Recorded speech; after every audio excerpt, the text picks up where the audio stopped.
8. The Trinity of Trinities. The nature of the Trinity of Trinities is difficult to portray to the human mind. It is the actual summation of the entirety of experiential infinity, as such is manifested in a theoretical infinity of eternity realization. In the Trinity of Trinities, the experiential infinite attains to identity with the existential infinite, and both are as one in the pre-experiential, pre-existential I Am. The Trinity of Trinities is the final expression of all that is implied in the 15 triunities and associated triodities. Finalities are difficult for relative beings to comprehend, be they existential or experiential. Therefore must they always be presented as relativities. The Trinity of Trinities exists in several phases. It contains possibilities, probabilities, and inevitabilities that stagger the imaginations of beings far above the human level. It has implications that are probably unsuspected by the celestial philosophers, for its implications are in the triunities, and the triunities are, in the last analysis, unfathomable. There are a number of ways in which the Trinity of Trinities can be portrayed. We elect to present the three-level concept, which is as follows. 1. The level of the three Trinities.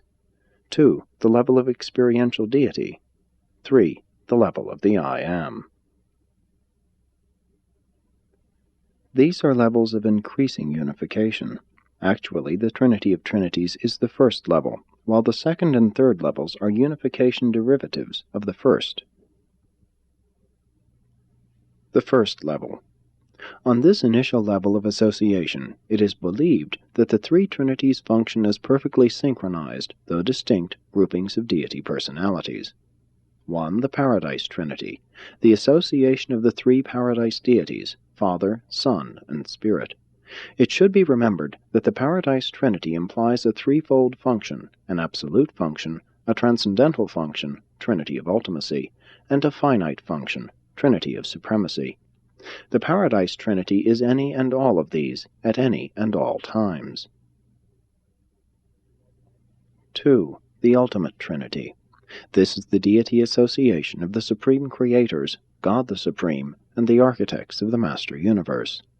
While this is an adequate presentation of the divinity aspects of this Trinity, it should be recorded that there are other phases of this Trinity, which, however, appear to be perfectly coordinating with the divinity aspects. 3. The Absolute Trinity. This is the grouping of God the Supreme, God the Ultimate, and the Consummator of universe destiny, in regard to all divinity values.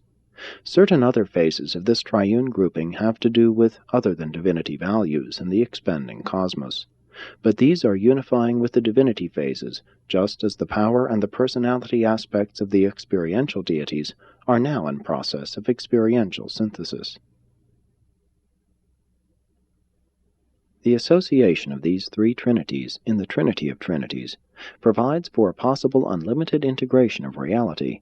This grouping contains causes, intermediates, and finals, inceptors, realizers, and consummators, beginnings, existences, and destinies.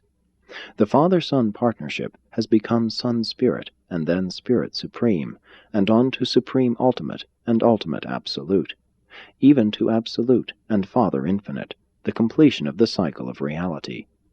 Likewise, in other phases not so immediately concerned with divinity and personality, does the first great source and center self-realize the limitlessness of reality around the circle of eternity, from the absoluteness of self-existence through the endlessness of self-revelation to the finality of self-realization, from the absolute of existentials to the finality of experientials.